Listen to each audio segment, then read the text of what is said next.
একটা ফলোয়ার অর্জন করতে খুবই কষ্ট লাগে। একটা ফলোয়ার এই ফেসবুক প্ল্যাটফর্মে অর্জন করতে খুবই কষ্ট লাগে। আর সেই ফলোয়ারের কাছে যদি ভিডিও না পাঠায় ফেসবুক কোম্পানি, সেই ফলোয়ারের কাছে যদি ভিডিও না পাঠায়, ভিডিও সাজেস্ট না করে, তো কেমনে ভিডিওর ভিউ আসবে? আর কেমনে সেই ফলোয়ারটা ভিডিওটা দেখে লাইক কমেন্ট করে পাশে থাকবে? ঠিক আছে, একটা ফলোয়ার আসে, দুইটা ফলোয়ার আসে, ফলোয়ারের কাছে যদি, ঠিক আছে, ওই ফলোয়ারের কাছে যদি সবসময় ভিডিওটা সাজেস্ট করে, সবসময় ভিডিওটা পাঠায়, ওই ফলোয়ার কিন্তু ভিডিওটা দেখে লাইক কমেন্ট করবে। কিন্তু ফেসবুক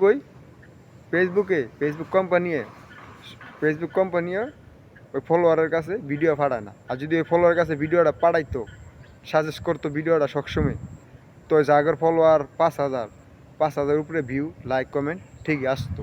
কি বলেন প্রিয় ভাইরা, আসতো নি? ফেসবুকও নতুন ইউজারের নিয়ে মজা করে। সেলিব্রিটিরা তো মজা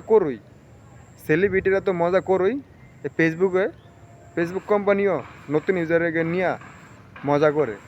মানে আমরা মজার পাত্র হয়ে গেছি। আমরা যারা নতুন আছি কেন কাজ করি সফলতার আশায়, কিন্তু ফেসবুক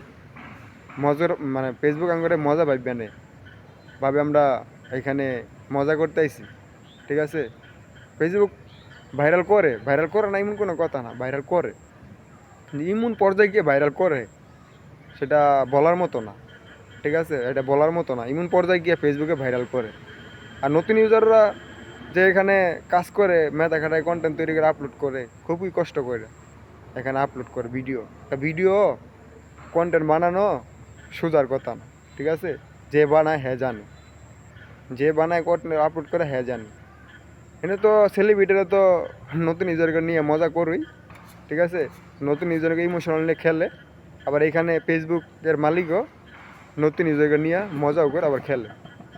ঠিক আছে, মানে সবাই মজার পাত্র, সবাই মজা করতে চায়। মজা করতে করতে একদিন হঠাৎ করে ভিডিও ভাইরাল কইরা চমকাইয়া দেয়। ঠিকমতো কাজ করতে হবে, ঠিকমতো লাগিয়ে থাকতে হবে। হাল ছাড়লে চলবো না, হাল ছাড়লে কখনো সফলতা পাবেন না।